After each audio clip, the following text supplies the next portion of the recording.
Radio Kambana Live Report. Nagsugod na ang operasyon sa hemodialysis unit sa Misamis Occidental Provincial Hospital sa Dakbayan sa Orqueta.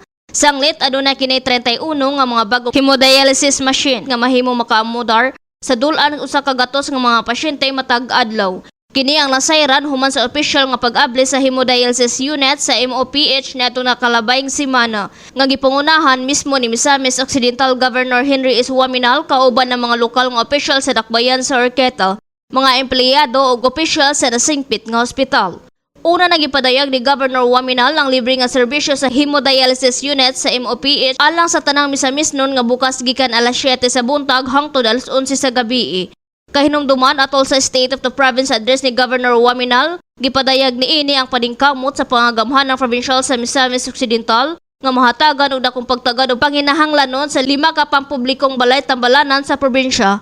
Sanglit ang maumang hospital ang sagadaganan sa katauhan panahon sa emerhensya. Gawas niini pinaagi sa operasyon sa hemodialysis unit sa MOPH, dili na kinahanglan moadto pa sa laing lugar ang mga Misamis noon aron pagpatambal. Ang opisyal nga pag-abli sa hemodialysis unit sa MOPH usa ka timailhan sa padayong pagpalambo sa serbisyo sa panglawas sa Misamis Occidental. Alang sa DXDD Radio Kampana, ang radyo simbahan ako si Double D11 Richel Etiano, Danag sa Dakbayan. Radio Kambana Live Report.